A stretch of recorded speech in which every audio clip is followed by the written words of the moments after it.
Qu'est-ce qu'il y a demanda Sophia. Tu ne fais pas d'enfant. Voilà ce qu'il y a. Sophia comprit aussi. Oui, c'était bien cela. Elle comprit que si elle ne faisait pas un enfant, Trofim Ivanitch la quitterait, il se viderait d'elle imperceptiblement, goutte à goutte, comme l'eau s'échappant du tonneau desséché.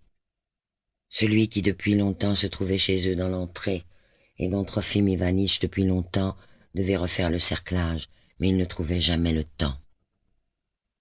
Cette nuit-là, ou plutôt vers le petit matin, la porte s'ouvrit toute grande, heurtant avec fracas le tonneau. Sophia sortit en courant de la maison, elle savait que c'était la fin. On ne pouvait pas revenir en arrière.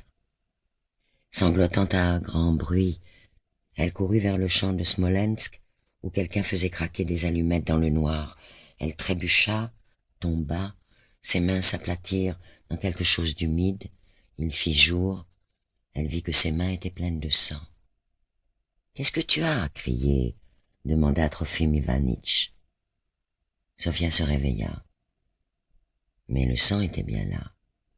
C'était comme à l'habitude, son sang de femme. Avant, il s'agissait simplement de ces jours où il lui était pénible de marcher, où elle avait froid aux jambes et se sentait sale.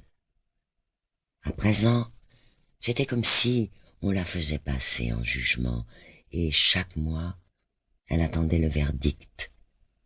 À l'approche de ces jours-là, elle ne dormait pas, elle avait peur, et en même temps, elle avait hâte que cela arrive.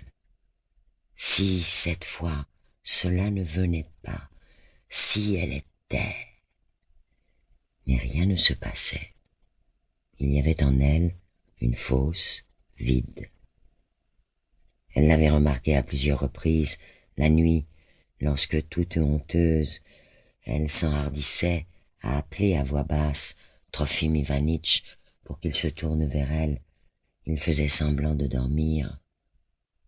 Alors Sophia refaisait ce rêve. Seule, dans le noir, elle courait vers le champ de Smolensk. Elle criait, et au matin, ses lèvres étaient plus serrées encore qu'à l'habitude. Dans la journée, le soleil tournoyait sans trêve, comme un oiseau, décrivant des cercles autour de la terre. La terre s'étendait, nue. Au crépuscule, le champ de Smolensk, tout entier, fumait comme un cheval échauffé.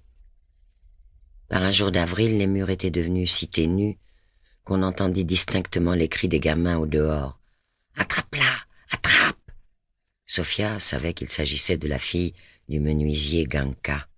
Le menuisier habitait à l'étage au-dessus, il était malade, sans doute le typhus. Sophia descendit dans la cour. Poursuivie par 4 gamins du voisinage, Ganka, la tête rejetée en arrière, courait droit sur elle. Ayant aperçu Sophia, elle lança quelque chose aux gamins, puis s'avança seule, avec gravité.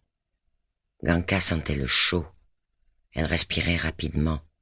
On voyait frémir sa lèvre supérieure qui portait un petit grain de beauté noire. Quel âge a-t-elle? 12, 13 ans, pensa Sophia. Cela faisait tout juste autant que Sophia était mariée. Ganka aurait pu être sa fille, mais elle était à d'autres. Elle lui avait été volée à elle, à Sophia. Tout à coup, quelque chose se serra dans son ventre, remontant vers le cœur, et Sophia se prit à détester l'odeur qui émanait de Ganka, et cette lèvre légèrement frémissante avec son grain de beauté noire. La doctoresse est venue voir le père, il a perdu conscience, dit Ganka. Ses lèvres se mirent à trembler, elle baissa la tête comme pour avaler ses larmes. Sophia en eut aussitôt mal de honte et de pitié. Elle prit la tête de Ganka et la tira vers elle. Ganka étouffa un sanglot, s'échappa et courut vers le coin sombre de la cour. Les gamins la suivirent furtivement. Avec cette douleur fichée quelque part en elle, comme la pointe d'une aiguille brisée, Sophia entra chez le menuisier. À droite de la porte, la doctoresse se lavait les mains au lavabo. Elle avait une forte poitrine, un nez en trompette et portait un lorgnon.